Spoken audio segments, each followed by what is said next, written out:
stream coming at you, mildly warm. It's like 36 degrees out, which means we're able to drive way more cars. We got a ton of cars out there and in here for street tuning. It has been a hot second. The roads have been doo-doo. It has been raining. It has been snowing. It has been sleeting. Every single weather event that can happen actually occurred. Tornadoes, hail, frog rain, fish rain. What are the things? Earthquakes. We had a couple of earthquakes, blizzards, tsunami, firestorms. A lot, you know.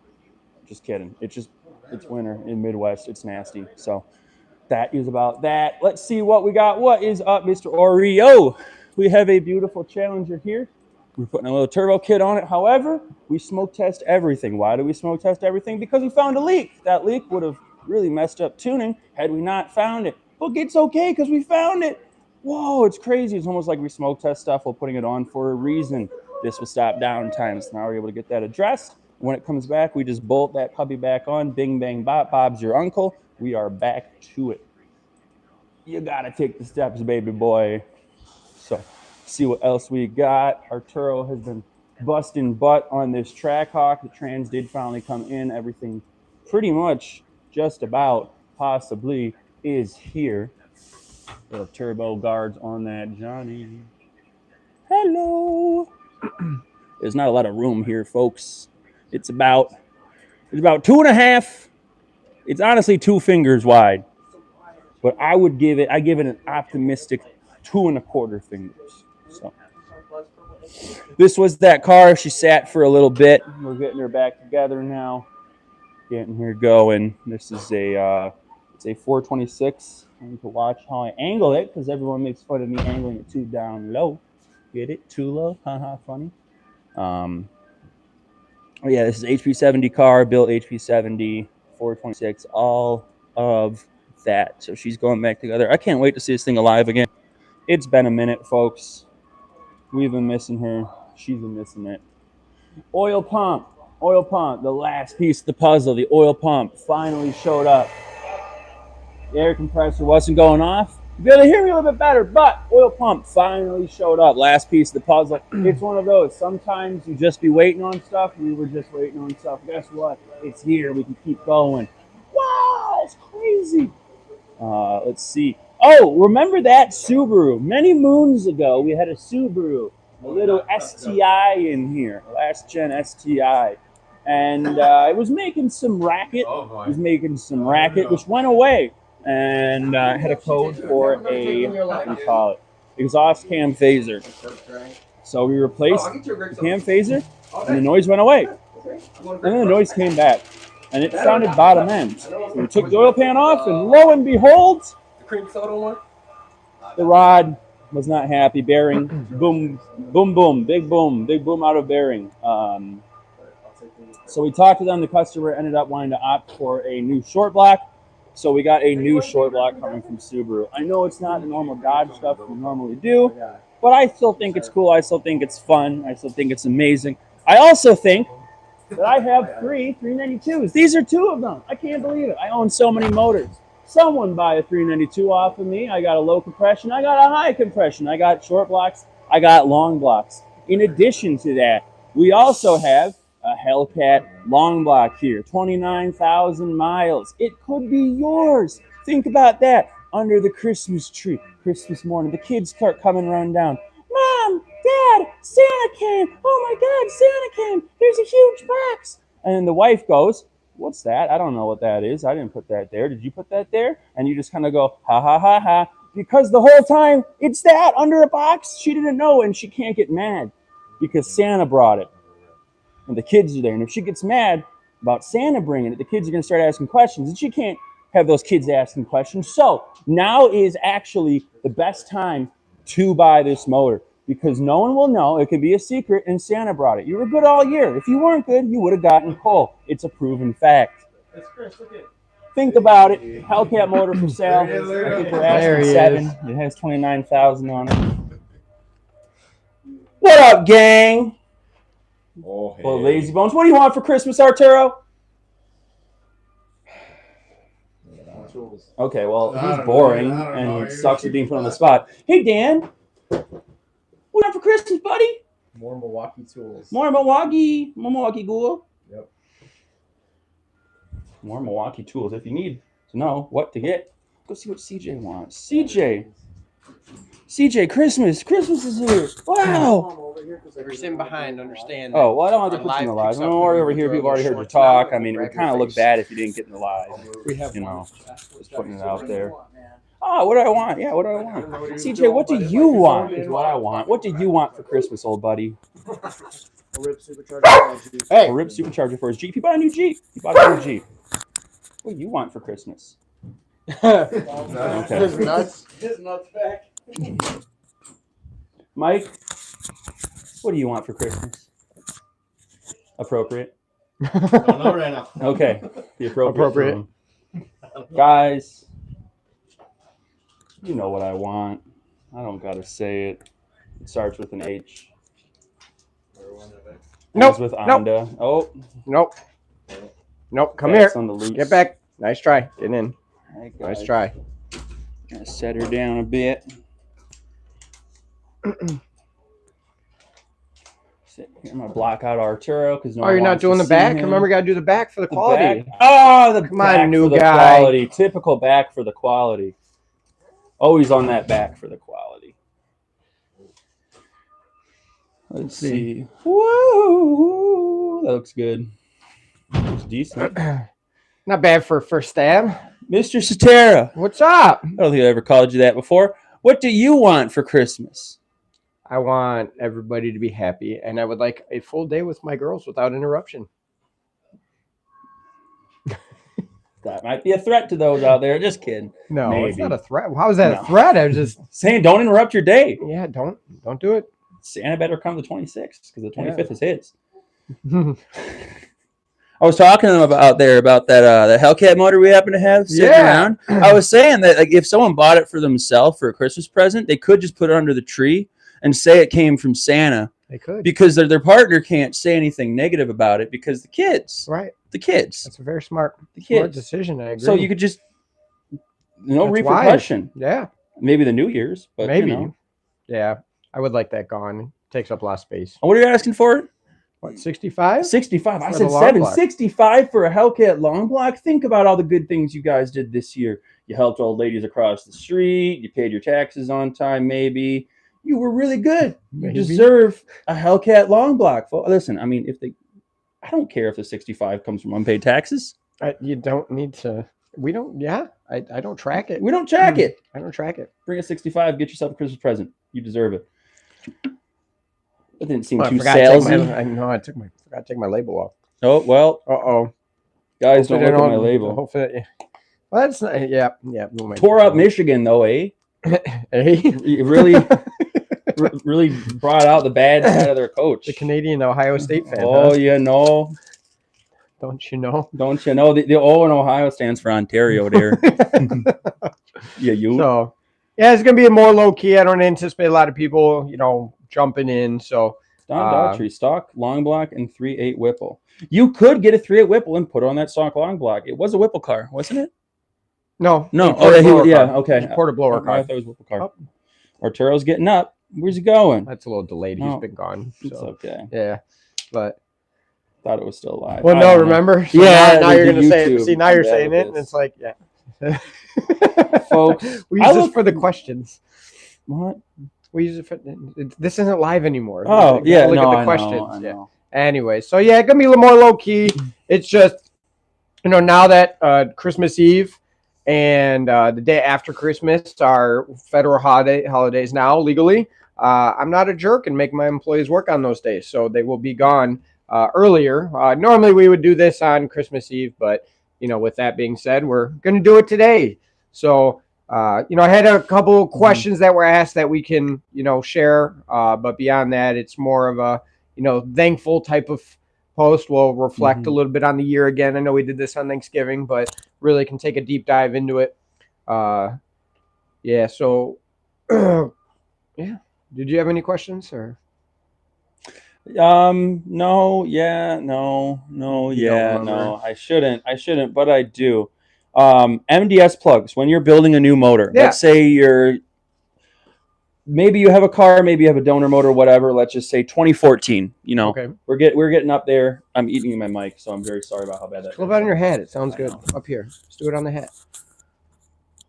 I don't know if that will work because 2014. Let's say you have a motor from that year or a car from that year, whatever. It's 12 years old. It's kind of starting to be about the average age of stuff we see. If you're building it, you're doing a cam, does it make sense to replace the MDS plugs? Once they're in there, is it like they're in, we're good to go? Or is it something, well, I'm already here, I might as well do it? Well, so you're saying a 2014 non-MDS, so like a stick shift motor? My bad. I should just say 2015 MDS car. Oh, MDS Yeah. car. Well, so the you know, if you're removing the MDS, you Yeah. would want to replace it with plugs instead of the MDS solenoids. Yeah. So, but if there's already like a solenoid in there, let's say it is a manual motor or yeah, it is so an old build. If it's a build refresh or anything like that, there's no reason to change them because the plugs just go into place and have gaskets in it. It's basically just to plug the holes on the block. So is this the sub? Is this the sub? What does that mean? Fellas, I don't know what's going on. You're confusing me. But yeah, so the MSD plugs are just to plug a hole. So they just have a gasket on it. So unless they're leaking. Yeah, that was, we talked about the Subaru one. Oh, yeah. Yeah. So, yeah, without, you know, if they're not leaking or, you know, not too much corrosion around it, there's no reason to pull them out and replace it. You know what I mean? So, but, you know, obviously if you're deleting MDS, you want to properly put a plug in the place of the solenoid. You don't want the solenoid sticking in there. So, yeah. So, yeah, that's a good one. One question or two questions I have. So we'll start with one. Should you modify a 10 or 15-year-old car? So this is one of those things, kind of the guys here are getting used to it as well. Don't touch the bags. It's super loud. What are you doing? Loud. Yeah. I was just pondering. Yeah. So look at you. Remember, we're gonna use your clip, so be alert. Yeah, bad. that's what I'm saying. Hi guys, sorry about that. Anyway, so now what we're seeing, we've talked about it a little bit. The cars are aging, so when it comes to modifying them, we're starting to see some new things that weren't normally there 10 years ago when Hellcats were new or when 392s were only a couple years old. So what you have to understand going into modifying a vehicle that now is approaching 10, 15 years old, there are unknowns that we could see. And you need to be understanding the shops in which a lot of their quotes came from, built around, a 2,000-mile vehicle that nobody's ever touched before. Or even if it was touched, it's just super low miles. Now we're starting to see cars come in with 60, 70, 80, 90, 100,000 plus miles on it. And there's no problem modifying those. You just have to be prepared for it to be a little different than a low miles Virgin, right? So you might have brittle plastics that break. You might have rubbers that go out. Right. Gaskets. I mean, big one we're seeing now is corrosion. Yes. This has been a Subframe killer from not only bolts and metal pieces that are touching from subframes to headers to things like that, but electrical. So we are seeing more and more of the issues that we are trying to diagnose come from electrical corrosion. So you guys, I think it was 2 weeks ago, I showed the one vehicle we had that was throwing a coil C code, which is cylinder 3. It's basically saying it wasn't getting a signal from coil C. Obviously, what we did is we dove into the engine bay trying to look around because that's where the code is. Fast forward, we actually isolated and found that the issue was derived from the exhaust valves all the way in the back by the mufflers. That because they share a circuit for their grounds, it basically, when the corrosion happened, it shorted out that circuit and backfed into the PCM and took the PCM out. All the way up there. All the way out there. And it's crazy because it backfed in and only took out the circuit for coil C. They didn't take it out for any of the injectors, which also share it, or any of the other coils. It was just the one. But it just goes to show you that you got to kind of be prepared for these type of things that could come up from a diagnostic or troubleshooting standpoint. You also got to kind of be aware of, with that, the code we were getting was a coil C code, and it didn't say anything about exhaust valves. So you can't just go off, the code reader said this, so that's the problem. What's going on? Big up for me. Maybe check out there. Oh, wait, that? Yeah. No, it's UPS. Oh, is it that one? This one? So not only No? No. Okay, thank you. Yep, man. Yeah. yep. So not only, you know, did like he was saying, it was engine bay stuff, coil seat. Man, people don't know how to close a door. De-stress. Listen, people come in here, they break our door, they don't close it. You can come by and say hi. We love seeing you guys. Just close our door. Just close our door. Yeah, We're not paying to heat the outside. yeah, You're letting my AC out. yeah. You know. So, you know, chasing a coil seat in the engine bay Mm-hmm. when it was by the exhaust valves all the way in the back. And you know, we have another car here that it sat for a while waiting for parts, and now the stereo isn't working. You turn the volume up and nothing happens. We found that the fuse for the factory amp it was blown, so we put another one in. It blows immediately. Well, guess what? The amp is all the way in the rear of the car, and the fuse is all the way in the engine bay. So now you have the whole length of the car to figure out where the problem is.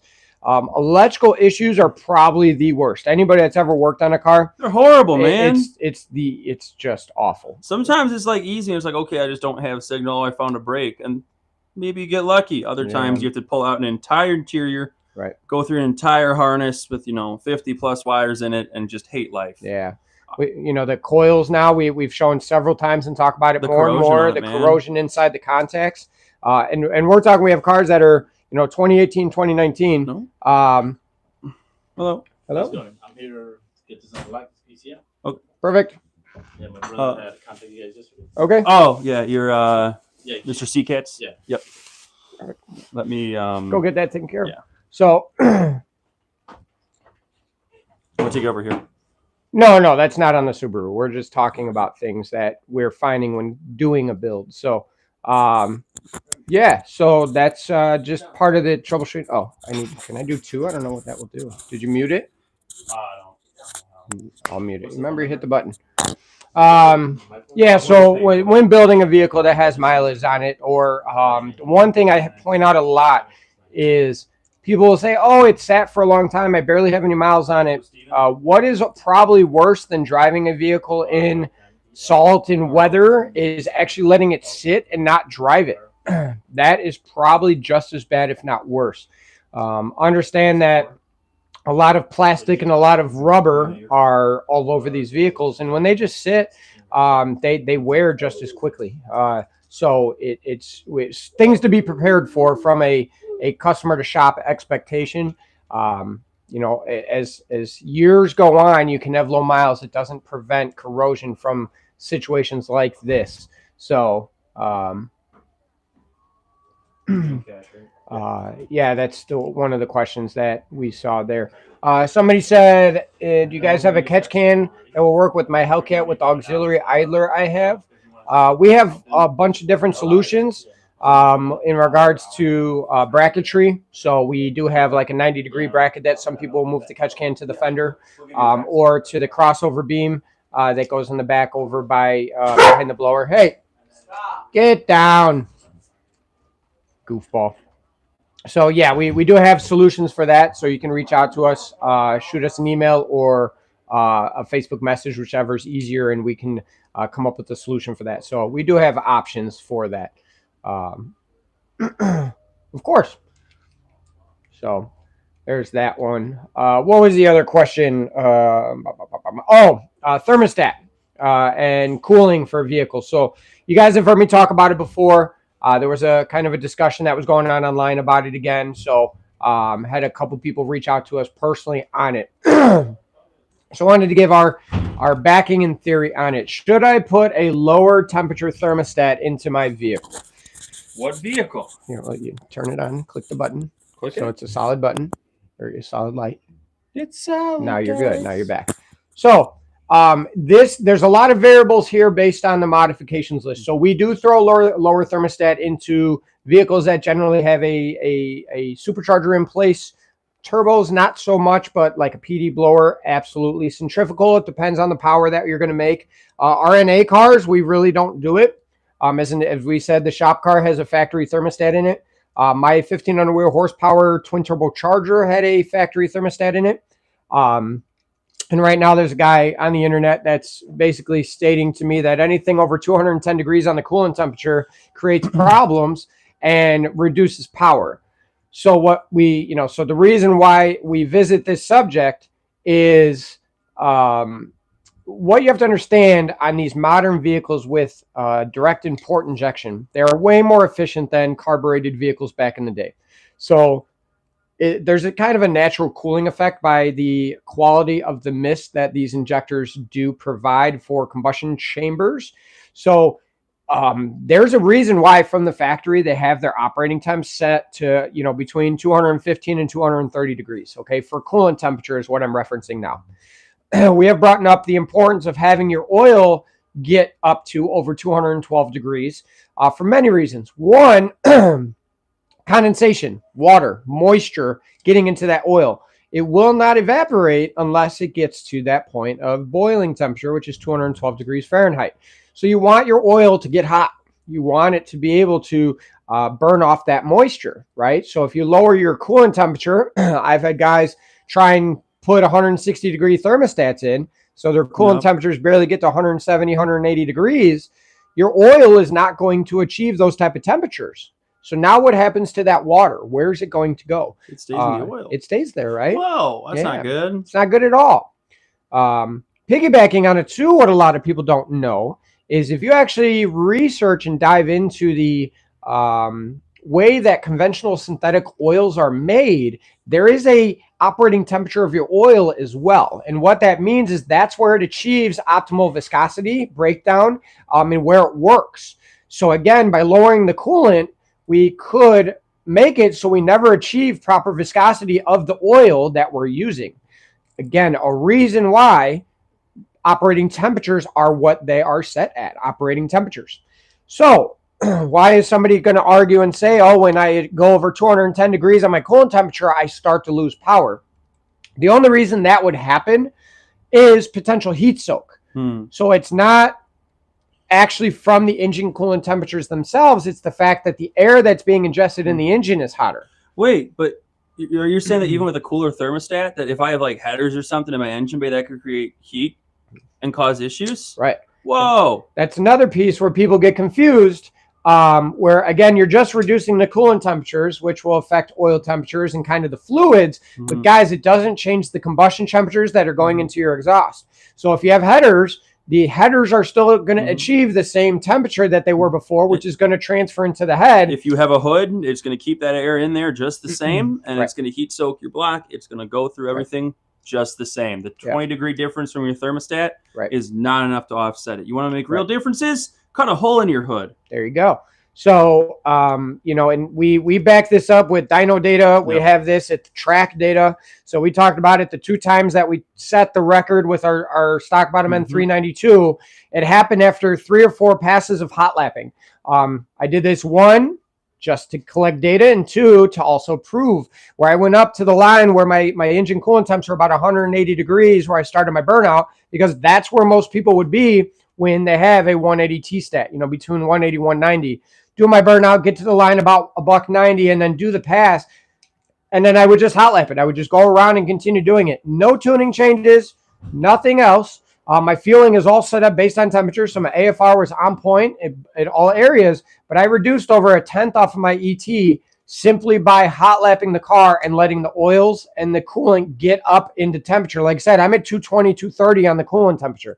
So same thing with the transmission. There's a desired operating temperature of the fluid to achieve the line pressures based on solenoid duty cycles and commanded settings to achieve that. So the only reason you can try to argue that reducing your coolant temperatures may help with performance is if it does have the effect of dropping engine bay temperatures, when 90%, 98% of the time that's not going to happen, because you're only reducing the engine coolant temperatures by 20 to 30 degrees. So it's still almost 200 degrees of the coolant temperatures. Understand the metal components are hotter than that. Yes, a little bit, but it's still not going to affect your ambient temperatures that are being consumed based on heat soak. So you're not going to make more power with a lower thermostat. It also, on a fuel injection engine, they don't burn as efficiently when things are colder.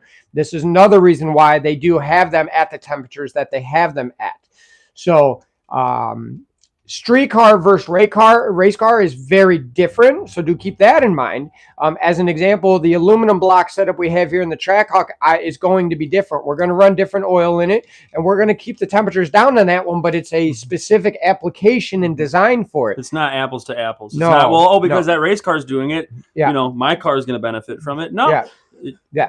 Different setups, different strokes for different folks. Yeah. Yeah. So, Don too, for example, he's got a big old Whipple car. Yep. It goes better from letting it warm up and idle versus, right off the trailer and going. And it's one of those, if you ever look at those tests of oil viscosity where they pour them out at the same time, or you go into the store and they have the little wheel you spin where you throw the additive in to make it thicker and it sticks more. That's what happens. So the pistons, the crank, all of that have to drive through that oil, right? And if it's too thick and not broken down and achieving its temperature, it's going to actually reduce your power output. It puts more load on things. Same thing with the transmission.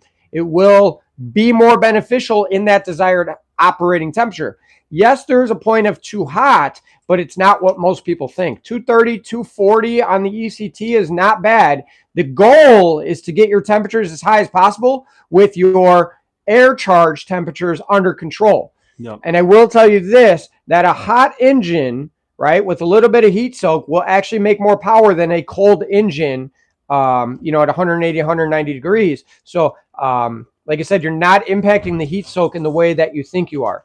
The proper way to do that is displacing the hot air with colder air. So the only way you can do that is allowing air to enter where you need it. Hence why on our shop car, we pulled the headlight out. We talked about it in the review video on that it was compounded effect of one, it displaced that air much quicker, but two, it was a weight savings on an NA car. I mean, any car, but specifically NA, there are some compounding benefits. That is how you want to do it. That car was hot. I let that sucker idle. I hot lapped it every time. I even had the first time we set the record, after I set the record, I let the guys take it and we didn't turn the car off. It literally, everybody just jumped in and went. And I will tell you this, my air charge temperatures were the same every single time because we displaced that air correctly. And that's the other thing why majority of applications, you'll hear us when people on the internet are talking about what intake system, like cold air intake, is best. We always refer to the factory air system with the air box with either a air filter delete or a drop in like K&N air filter is going to give you the best power output and more consistent because the design of that box and intake is actually what will prevent heat soak, not the actual heat soak in the engine bay.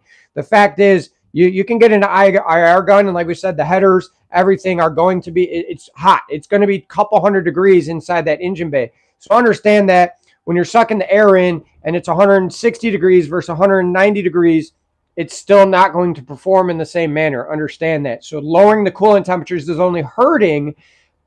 Not only does it make the engine have to work harder, but it actually can wear the engine quicker if the oil is not broken down correctly. Understand the viscosity and tolerances are all based off of engine operating temperature.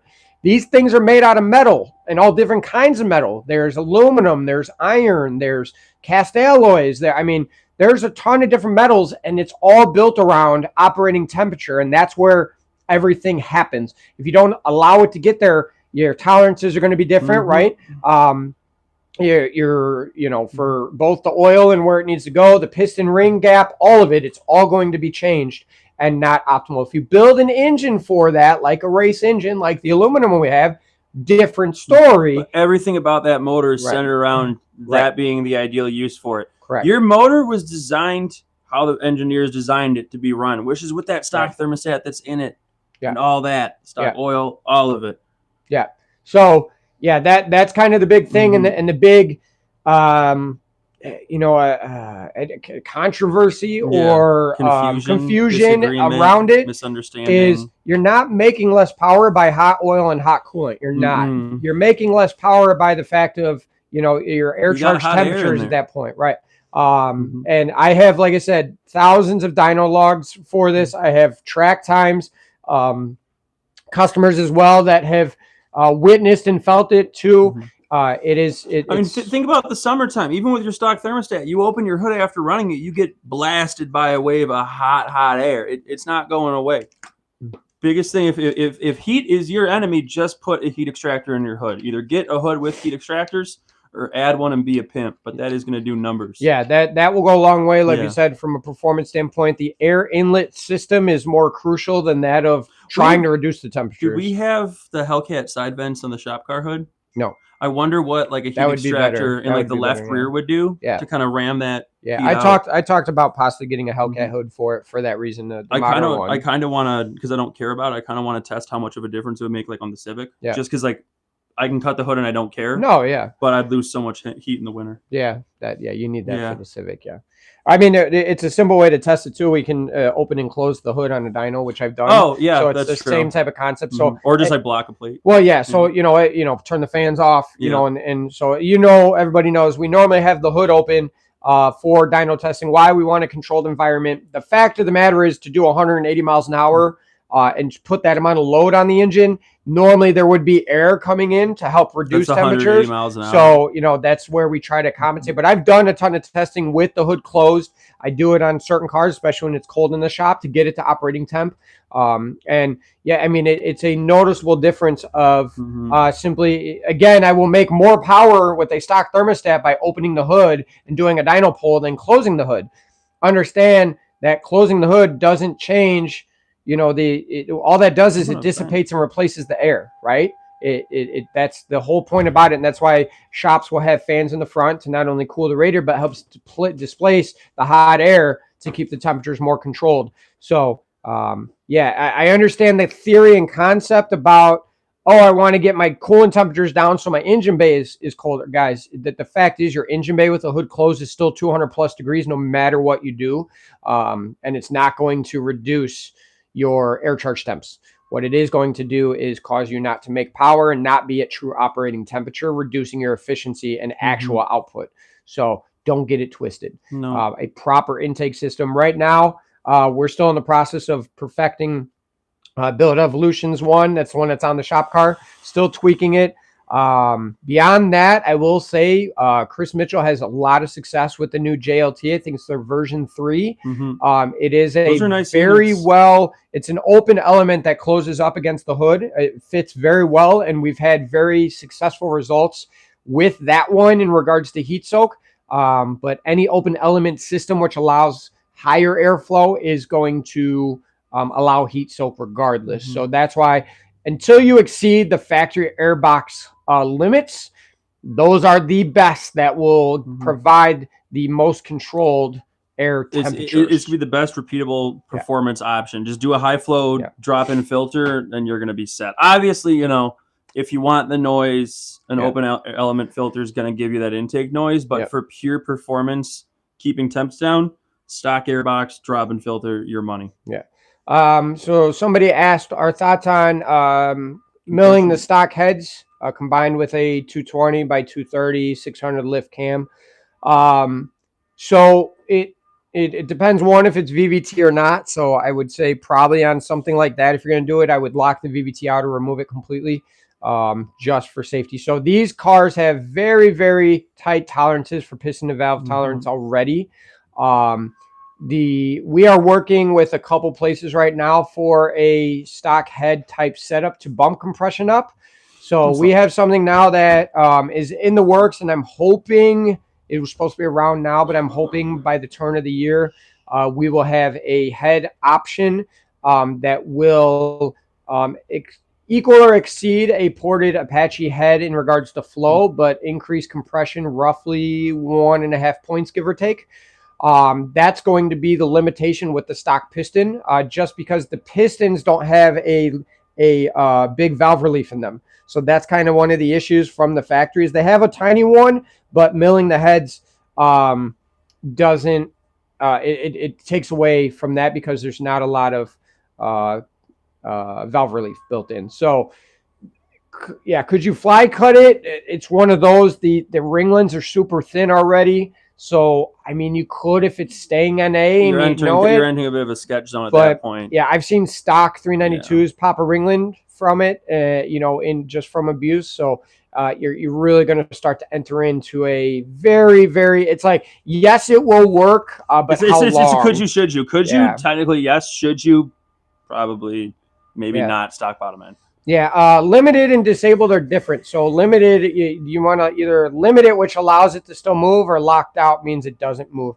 I personally wouldn't do it at all with a limited one, just because it's already tight with a cam with that type of profile. Locked out, the only way I would mill an Apache head is if I were to fly cut the pistons, but there's not a lot of meat left for fly cutting. So It's so thin. If you guys have never held a 6.4 piston in your hand, you really get an understanding of why these motors do what they do. yeah, so I'll give you I'm not secretive or anything, but what we're doing is we're working to essentially solidify and master a plan to put an Eagle 5.7 head onto the 392 setup. The chamber design on the 5.7, it's a much smaller chamber, so that will raise the compression. And then, use some oversized valves with proper porting behind it to get the flow back. But also on the Eagle heads, they change the angle of the valves a little bit where they sit because the factory valves are smaller. So you get a smaller chamber, but the angle is slightly more aggressive. So we have to be careful with the larger valves. So it's going to be extremely tight on the piston to valve tolerance there. So we have thrown 5.7 heads on 392s before with a basic port, but this is going to be our first rodeo with a massive oversized valve option. We were tight on the piston to valve tolerance before, so that's kind of the big question. Time. Yeah, so I don't know. It's going to be close. Our goal is to use the cam that is in Chris Mitchell's car, which is in the shop car. The one that we set the record with for the stock Benjamin 392. So it's not a super aggressive cam. Again, we're just trying to amplify the things that work. So we don't want to have to rev it to 8,000 RPM to make it beneficial. We're hoping to take our current, 550 wheel horsepower and just add, 1.5 points of compression to it to see hopefully if we can click over 600 wheel out of a, stock bottom end. So that would be so much fun. I'll probably start crying and I'll break down at the track. I mean, the thing about that's almost stock Hellcat power out of a naturally aspirated car. So it's been. I will say there are cars out there that have it on there. I just don't know if the cam profiles are I don't know if the cam profiles are optimal for a street car. This is one of this kind of leads me into the other question that I have seen asked, and it's kind of a general thing we ask our customers on a daily basis too. So I'll lead way into that one. But we ask our customers how much power they want. And it's kind of a loaded question because everybody wants that 1,000 now. I need 1,000 horsepower. And something we've talked about it with our shop car too, and this is where I'm kind of piggybacking into it, is what you need to not only figure out is what your horsepower potential goal is, but also how you're going to use the car. And the reason I bring that up is because I will tell you this: 1,000 wheel horsepower, properly built and matched torque wise, street car on a street tire, even a 20-inch radial, what you got is not a lot of fun on the street. I'll be honest with you, it's not. And the reason being is traction is where fun comes in. Oh. Hey! So, when it comes down to that, we really assess what you're going to be using the car for. And this is also why we developed the cam the way that we did. Hey, place. Is because our car's torquey, man. I mean, this thing will cut 1/360 foots, if not lower, once we get the suspension dialed in. And that speaks volumes for anybody that has...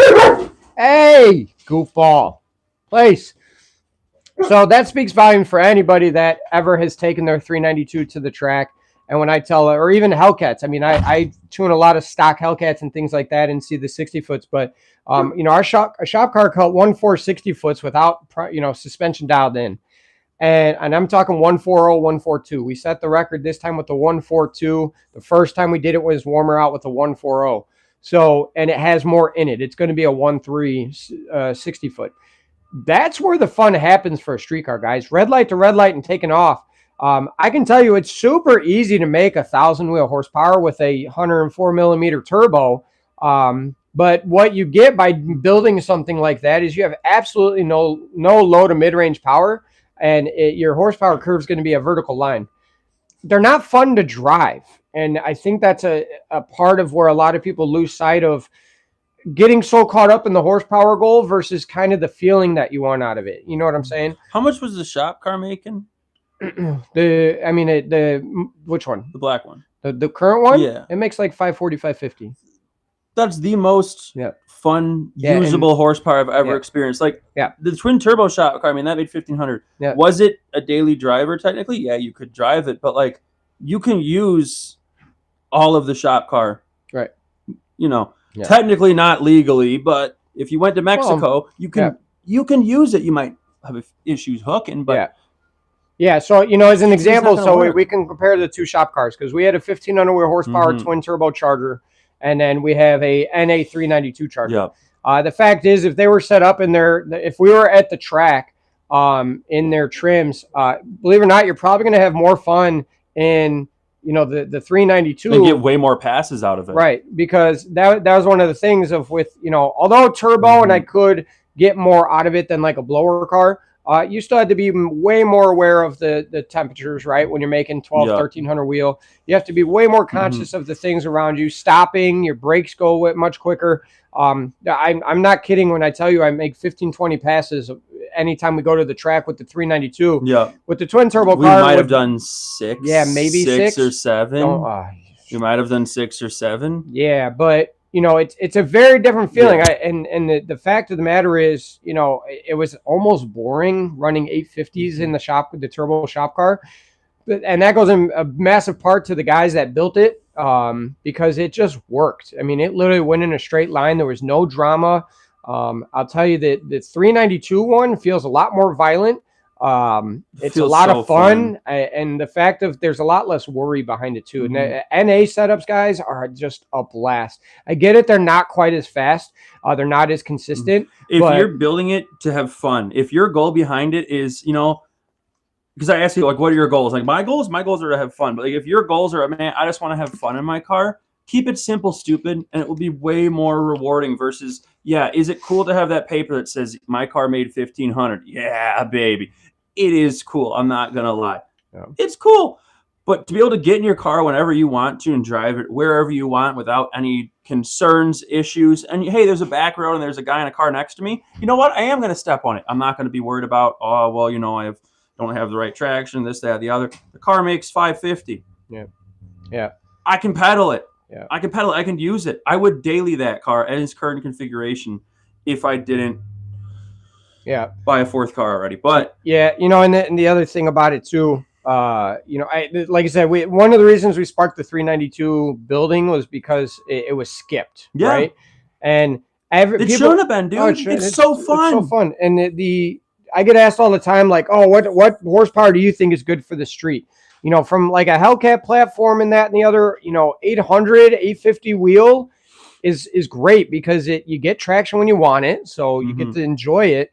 And then, you know, beyond that, if you want to break the tire loose, you can. It does burnouts a little easier than stock power.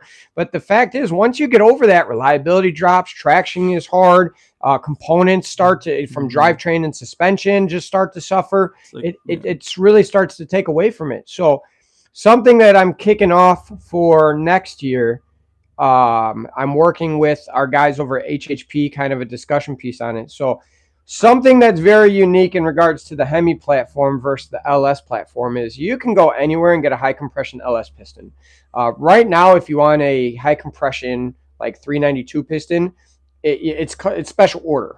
Or the ones that are like on the shelf, bump it up 1 point. Yeah. So, I mean, think about it this way. If you're a 5.7 or 392 driver, I'm thinking I'm probably going to be able to come up with a long block engine solution under 15 grand that could give you 700 wheel horsepower. NA 700 wheel. Imagine how sick that would be. Yeah. I would hop in my Charger that makes 700 wheel naturally aspirated. Yeah. Dude, you're a pimp. Yeah. So, you know, when we compare like our level 5 package, which ranges from 13.5 to 20 grand for throwing boost at a car, do you make more power? Yeah, you will. But what do? You add weight to it. You add complexity. You add belts or turbos.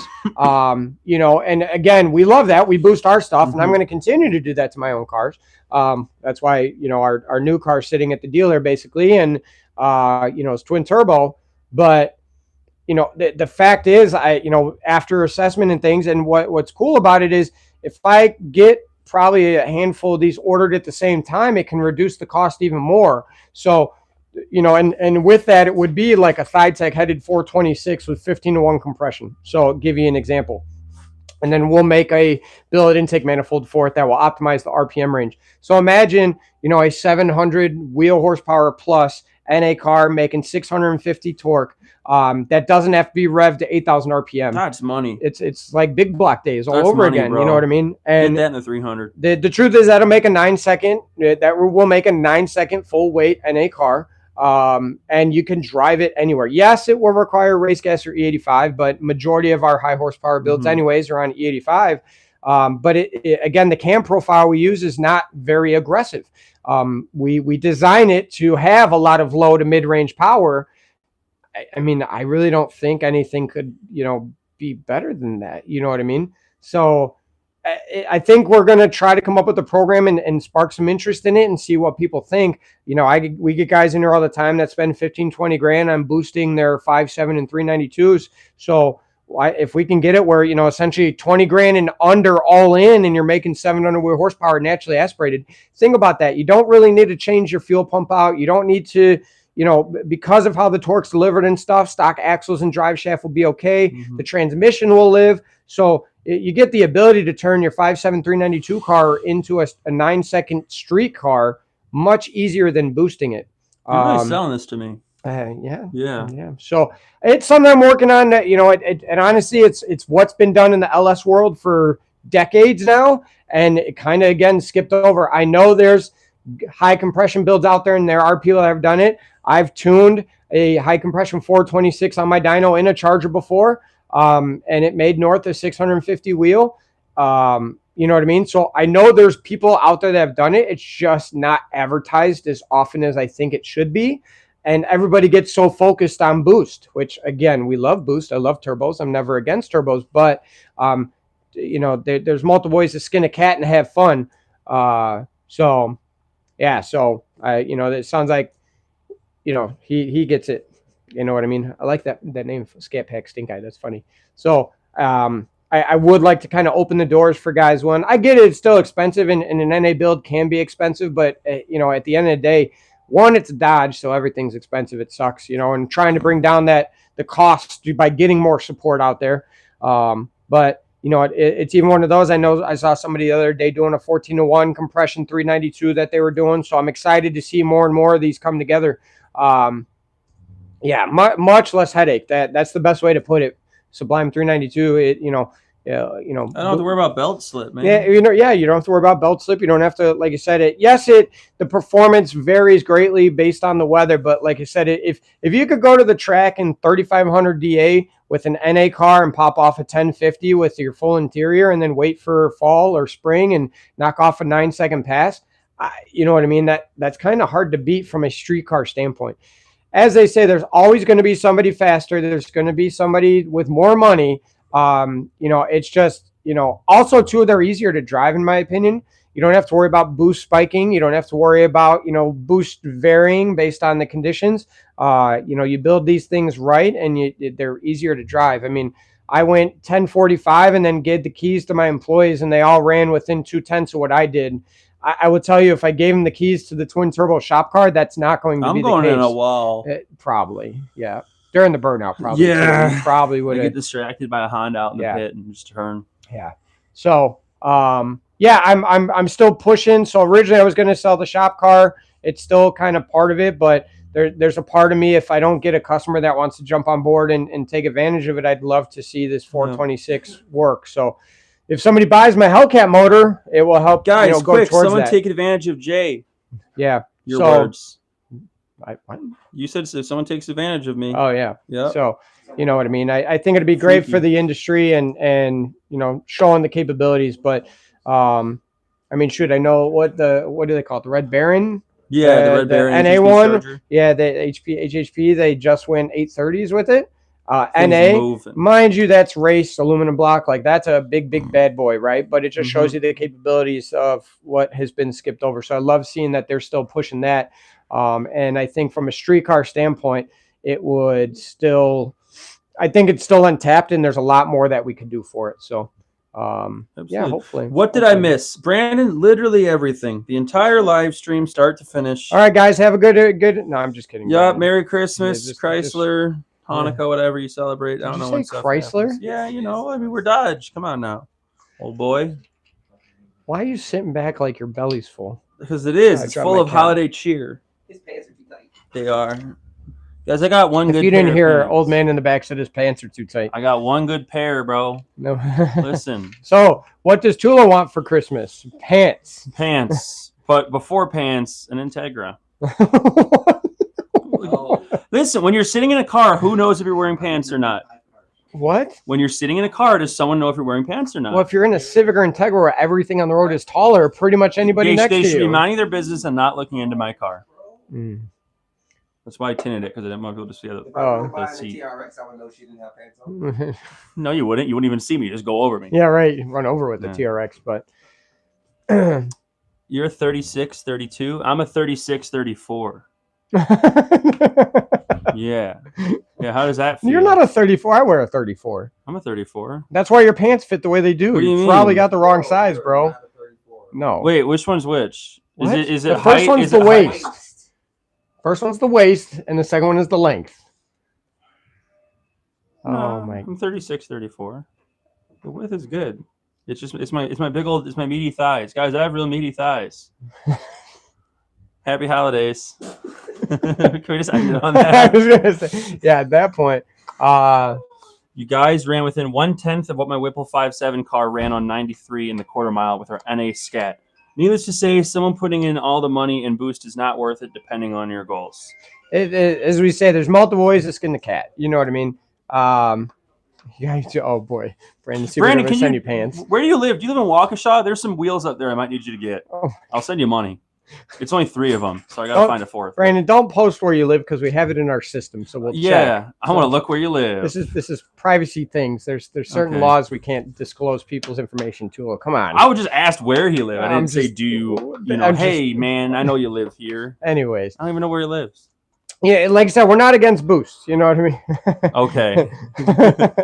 we're not against boost, guys, and, No. and that's not what we're saying. But like you said, it's just options for people, I mean, how many Um, boosted cars have you had, or cars that you've changed the form of boost? All of them, pretty much. besides the vans. This is the first NA one. Yeah. I've wanted to do it for how long? For the entire time For I've how worked here, long? the entire Yeah. time I've worked here, you've talked about it. Yeah, I this, like I said, for those in the past, I've wanted to do this 392 record since they started kind of tracking the 392 records because I knew how untouched they were. It's possible, So- man. Yeah. I want this coffee. Just looking at it. I was just there Saturday. He Oh was, yeah, he was I where my just saw wheels what were. Melissa said.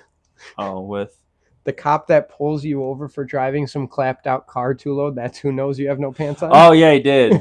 Yeah. So, but yeah, you know what I mean. This platform is we spark something which is good, right? And I'm excited to see more come from it. Also, what we've seen, because there are other shops that have explored it, that just because it has compression doesn't mean it makes power.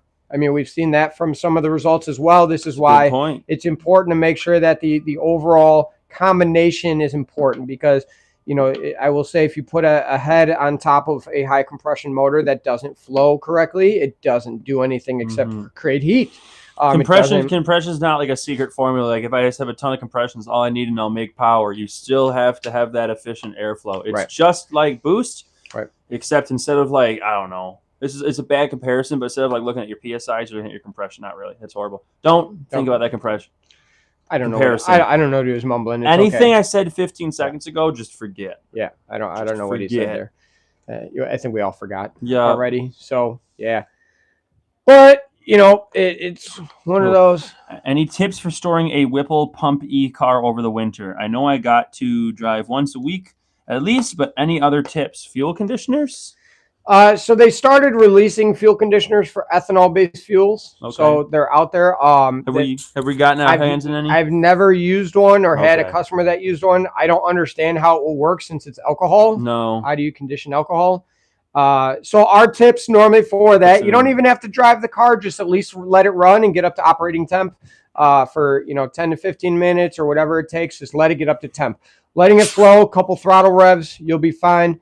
You don't physically have to drive it. Beyond that, I mean, the only other thing you can do is throw pump gas in it, and that breaks it down even more.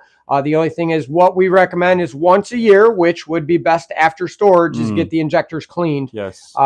We do offer it. You can send them into the manufacturers normally can do it. There's Still my Transit. most shops will have the ability to clean them. You don't have to do some massive flow test or anything. It's just make sure that you clean them and they come out pretty equal. That's the only other thing really that you can do. If you want to give those conditioners a try, I don't really know what they do or how they work. Let us know how they work for you. Based on, the whole point of E85 is it's majority ethanol. So, it's still going to be ethanol and water's still going to get in it. So I don't know how it's going to prevent gelling. That's kind of the big concern with that. But yeah, that's our advice there. I know turboing is more efficient than supercharging, but how reliable are cars after twin turboing, more specifically Trackhawks and Durangos? It really depends on horsepower and abuse. If it's something where you take the blower off, you throw turbos on, you only make 800 horsepower to the tire, it's living forever. But, that white TRX that's on our page that we did stock motor, stock trans turbos on, he made 1100, and he's stock motor and stock trans. Going out, getting frisky with her at that 1100 on a stock motor and stock trans, it's not going to live long. It'll live. It won't live long just because you're pushing it past what it was made for. And that's any kind of setup. Yeah. It doesn't matter if it's, stock blower and spray, a Whipple, a turbo. Once you push past the point of something that was, once you push past the point in which something was designed for, you start getting into a risky territory. Yeah. So, like I say, as horsepower goes up, the reliability goes down. It doesn't matter what vehicle it is. I'll use my candle analogy again. Everybody kind of giggles when I say it, but every car you buy stock is a candle with a single wick in it. You can have a dozen out on the counter, light them at the exact same time. They all burn at a different rate. Now, every modification you do, you're adding a wick to that candle, and they're going to burn at different rates. So when we talk about we have cars that make 1,000 horsepower and they daily drive them every day. Yeah, that can happen, but you're really gambling on the mass-produced metal parts that are assembled as a puzzle inside of your vehicle. So, it's one of those we struggle to, there's really not an answer to it. I know shops will confidently say 1,000 horsepower all day long. You see guys on the internet. A lot of the guys that have a dyno sheet for 1,000 horsepower never see 1,000 horsepower on the street because they don't abuse them. No. Whereas you might be the type, you have 1,000, you're going to use it all the time. Well, guess what? You're not going to live as long as that other guy. So turbos, though, are a great power adder because they don't add stress. So what I mean by that is, if you're a supercharged application, by pulling down, it increases the load and parasitic loss because the faster you spin a supercharger, the harder it is to spin. So the engine has to work harder. Or if you have an NA car that you put a blower onto, same thing. It takes, we have proven by removing a Hellcat supercharger, leaving boost levels the same, we see 120 to 150 horsepower increase literally by removing the supercharger. So Tulo mentioned, if you have a Durango Hellcat or a Trackhawk and you turbo it, you can make 1,000 wheel horsepower, but guess what? If you take that blower off, you probably can make 1,000 wheel horsepower with 4 pounds less of boost. Guess what? Less boost means the engine's not working as hard. So that's why turbos are awesome no matter what the application to get power. Even compound boosted. You normally, to get more power out of a Hellcat equipped vehicle, you have to pulley down, and like I just said, you spin it faster. Not only does that add to the parasitic loss, but it also makes it less reliable because you're spinning something faster than what it was designed for. Whereas even compound boosted, if you're adding a turbo, you don't spin the supercharger faster, you increase the airflow by the turbos. So it's a safer increase in boost. So again, it's a loaded question. I understand that might be confusing, but it's temperature control, maintenance, how you abuse it, right? If you go and do wide open throttle pulls back to back to back 5 times in a row without a cooldown period, it's not going to live as long as doing a wide open throttle pull and giving it 10, 15 minutes to let everything circulate, make sure things are good. So there's a lot more than just making power that goes into the longevity after the power is made. As I say, making the power is the easy part. Everything else there on after is where it's tough. Traction, maintenance, longevity, all of that is really where the work comes in. So good question, though. Very good question. My boy Justin says. No, hold on, we missed that one. Well, this one's above. What? We missed it way earlier. Is it okay to run a spool in a Hellcat and bias ply drag tires? Rear ends are $6,000 shipped to New Zealand. Listen, buddy, what you're going to do is you're going to book me a plane ticket, and I'm just going to fill my backpack. I'll probably fit about 2 or 3 pumpkins in there, and I'll bring you the pumpkins. They'll be my carry-on. I'll put them in between my legs, and then I'll fly back, and it would probably be cheaper. Yeah. You can just bulk buy them. Whatever you need, man. If you need me to bring a subframe, I can probably find a way to bring a subframe. Yeah. So to answer your question, Spool, bias is it okay? I'll be honest with you. In this platform, I've never had a customer do it. I didn't even know, honestly, that they made them because just weld it, bro. Normally how well the rear ends work for us. So I did something new. I know what you're going through with the one wheel peel you're saying. Normally for us, the solution, because of cost and maintenance and everything, it's better just to put a pumpkin into place. So naturally, the characteristics of a spool could hopefully remedy the issue that you're experiencing, but it depends on how the internals are. Because if you get inside there and the gears are worn or the clutches are gone, I don't even think a spool will help remedy fully. So that's just a tough situation to be in if you're truly having a one wheel peel. Don's got one. With that 300 shot, you're gonna need that spool with that 300 there, bud. Yeah. So like I said, I don't know anybody that's actually running one. I'd be curious to see if there's any type of improvement, how it will work, if it will remedy the issue you're facing. I mean, worst case, just throw a bunch of metal in there and weld her and call it. I asked about welding it too. I said, it's never something I've seen done on this platform. Like always a first. Yeah, listen, absolutely. Think about it. If you have the first YouTube video teaching people how to weld a ZF diff, everyone's coming to you to figure out how to do it. Then you can monetize it, and then you'll end up getting $6,000 off that video, and then you can buy yourself a brand new diff. So, and based on your options you have, I know you said you had the 309 rear end. As long as that one works, all the 309s whine. Yeah, they all do. As soon as you put it in. Yeah, if it's not an OEM setup for some reason, anytime you throw them in, they whine. Every single one I've had. Even Nag 1. Yeah. Even Nag 1. My car is good. It was a good diff. I put the diff in my car. It has a whine on it. There isn't any, you have to have the alignment like this or angle things in the OEM service manual. It simply says remove old unit, install new torque to spec. Yeah. Everyone I've done is whine. They work fine. It's kind of cool because it's kind of like a race car straight cut gears. So you kind of have like a race car. So if you think of it like that, it becomes way cooler. So that's how I get through that. Yeah. So try the spool. Let us know. What about the bias ply? The bias ply. So that was one thing I was talking to him about. So the problem with the bias ply is these cars are very heavy, and heavy vehicles don't work well on bias ply. No. That's one reason why the Hellcat and the Dodge platform respond so well to the drag radials, because as an example, if you have a bias ply on a 3,200 pound car, the amount of wrinkle and the way the sidewall reacts is kind of the same as these heavy Hellcats on a drag radial. So what we see a lot of out of the bias ply, if you're a full weight setup, is you get a massive slingshot effect where it wrinkles hard and then snaps super hard. So it actually makes traction a little more difficult. You'll kind of hook and then just break loose. Yeah, and then the other thing about it on the big end, it's when I blew up. Loose. Yeah. Sorry, we have our YouTube channel on behind the camera, and it's the video when my red eye blew up.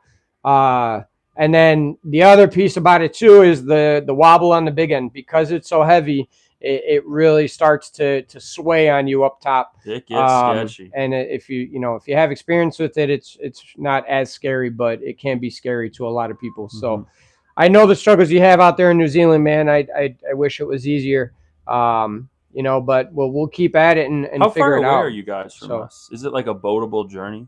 I mean, anything's boatable next to water. That's Do you know where New Zealand is? It's in water. It's surrounded by it. Yeah, there's a lot of it it's over right there. next to Australia. Well, I mean, is it something where it's okay, it's like a 3-day trip, or am I dedicating weeks to this? I don't know. I mean, why'd you take a boat? You can fly. Well, I can put more things on a boat. Oh, okay. Like rear ends and tires. Oh, I see. And I just become his plug, and then we go to the track, and then we hustle it. There you go. Yeah. So, yeah, man. at this point, let's figure out what works for you and get it going. But being a wide body, full weight car, that adds a challenge in itself on top of the limitations of what you can find. So Absolutely. it's always part of the fun, trying out new things and figuring out different ways to make things happen. Yeah. Listen. The other piggybacking off it to, idling and what you do for storage is long idling still something that should be avoided after an MDS delete with these Hemis. Believe it or not, it's not as bad as you think as long as it gets to operating temp and you change RPM a little bit. So, and I'll tell you, long idling is hours and hours and hours. It's not, 10, 15 minutes here and there. It's when they're talking about, it's, cop cars that idle for 5, 6, 7, 8 hours. And that whole concept came from the cop cars that were the retired cop cars being purchased. So, yeah, that's not as bad. Like I said, don't let it sit there for 5 hours idling. It's not like, I'm sitting in traffic for 10 minutes, my car's ruined. No. Yeah. No. I'll sometimes, like, if it's cold or something. I mean, there've been things I've done where I just need my car idling. Yeah. And I'll just hold it at $1,500, $2,000 every 15 minutes or so. But that's more of just a place of over caution and over concern. Yeah. And Sublime's right. Technically, the bias ply is more aggressive on the transmission. Yeah. From the standpoint of that snapping effect. Like I said, believe it or not, it's harsh on the frictions, man. Yeah, it's hard to. So basically, what happens is when that tire wrinkles and then it shocks back into the drivetrain, it echoes through the drive shaft into the back of the transmission as well. So overall, that's why you see majority of people in the Hemi community run radials. It's like when you jump a car and you're supposed to like clutch in before you land, but you land on full. Oh, that's not a good analogy. No, I don't know where that was. How many people have jumped cars? Yeah, junk cars. Jumped. Yeah. In the air. Yeah, get your paddleboard ready, Tulo. So you've jumped a car. What do you mean? You've got a car airborne before, right? On accident. Oh. I didn't know the train track was that steep, bro. On porpoise. Yeah. I didn't go off a ramp. Oh. Yeah. Guys, no, I did on Roller Coaster Road. That's what I'm saying. Yeah, Roller Coaster Road I did. That's what I'm saying. You did that on purpose. Yeah, in the Subaru. Yeah. Yeah, we have there's a road out some ways that it's called Roller Coaster Road because it's so hilly and aggressive that, young and stupid back in the day when I was a teenager, we would see how fast we could go on Roller Coaster Road, and I had. It sounds so bad when you say it like this. Why? They're aggressive aggressive mounts. They're very. So roughly 86 miles an hour is enough to get the Subaru airborne on it. The Civic does it at 76. 76? Oh, yeah. I also had 4 people in the car because they didn't believe me that I was getting airborne. I have half of a car. Yeah, so that's true. Yeah. But yes, I did that there. That's right. Yes, I did get airborne there. It's a very weird feeling. It is. The steering wheel gets so light. It is. And like halfway through, you're like, I hope the rust doesn't give out. I didn't have rust. It was a new car at the time. I really am surprised that car hasn't broken. Because like J-turns, as soon as I bought it, I jumped it. Well, you did have to replace the suspension. I did. Well, I didn't replace it because it's so rusted together. I just welded it. Yeah, never mind. If anyone has a clean EG Civic coupe, hatch, or sedan shell, just a roller. Just keep it. Okay. Just keep it. All right. I'll trade you a low compression 392. All right. So last bit, if you didn't pick up on it earlier, the good news is if you're part of our Charger 6-pack group, yes, our car left Detroit. Technically, I think it was yesterday morning it left Detroit. So Jeremy is getting a Christmas present on Christmas with a huge bow. Yay! So our shop car is here.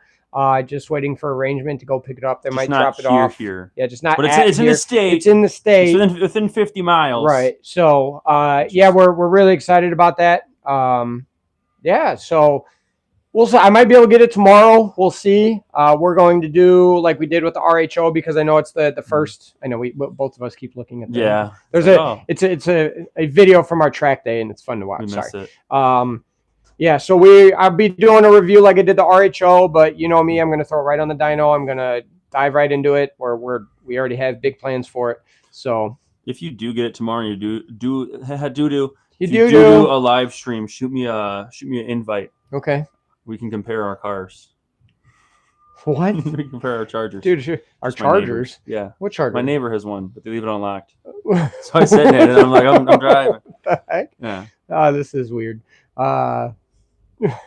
Anyway, guys. I think that's good for now, guys. So that being said, this is you're not going to see us unless I do get the new Charger before the new year, right? If I get it tomorrow or even after Christmas. Cross your fingers, boys. So we are closed. So it is now a federal holiday, right? For New Year or Christmas Eve and the day after Christmas. So we are not here. We also closed all of next week, and we will be back next year on January 2nd. So we will be doing our first live of 2026. We have a lot of announcements that are going to be coming out then. We are going to, hopefully, as it plays out, we should have our new shop car then. So who knows, might turn the first. It depends on when I get it, but, I get excited, so I might have the dyno stuff done before that. But we are closed to the public from the 24th through the 1st. We'll be back open on the 2nd. What I have to say is thank you to, my family, for one, for dealing with what we went through. This was a roller coaster of a year. My customers, my supporters, it's been, this year taught me a lot.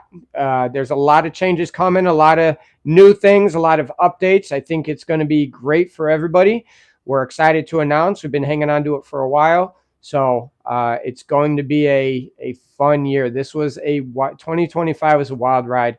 One positive thing is we had no surgeries or major hospital visits yet. Zoe, she lost her eyeball, and Remy lost his nuts. Yeah. But I guess the surgeries are on the animals. Last year was my family, my daughters and me. So it was nice to have a break from that.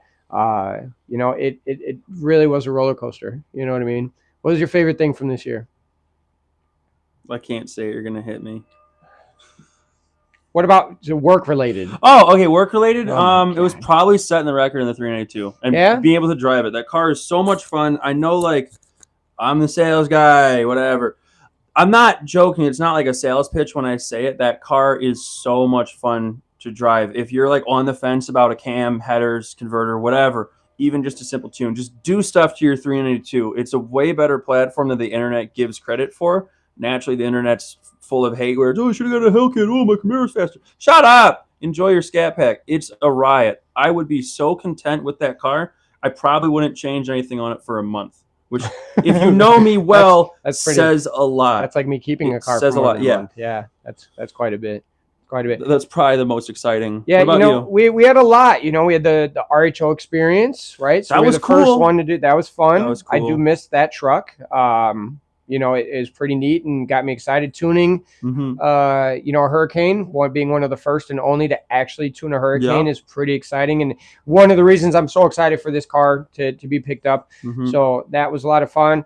I forgot. It flew by that we had a C8 Vet as a shop car. Yeah, we did. You know what I mean? Year. It was a fun car. Fun car. Yeah. You know what I mean?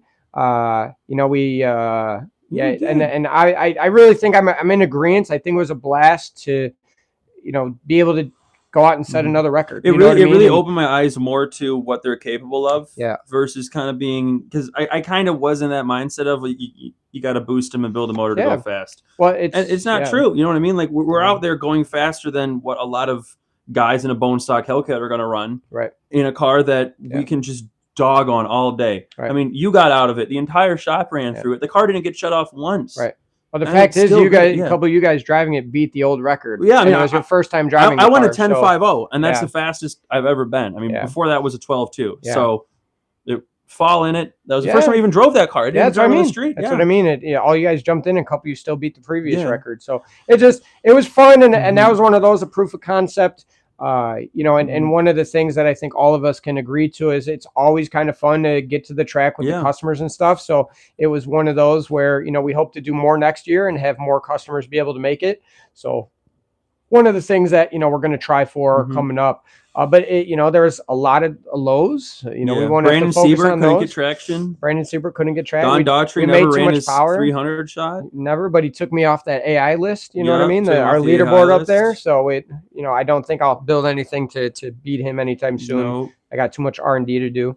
Updating the CNC machines for billet side. To have a 5-axis and dual spindle to open up the doors for other things, and building expansion. We're staying home where we're at. So a lot of good, a lot of learning. I can't afford it, Justin. I'm buying a 4th car. Yeah. It'll be my 5th car. What am I going to do with 5? Oh, I could do a lot. I still have a Challenger. It was a great year. So again, thank you, It was family. fun, man. Thank you, customers. Everybody have a very Merry Christmas, Happy New Year. Be safe. We're still here. Tulo's going to be busy. Send quotes in. You need work tuning. We'll still here for it. We're just, like I said, the shop is going to be shut down, so there might be some delays, but we'll get back to you eventually. Everybody enjoy time with your family. Be safe, and thank you again for a great year.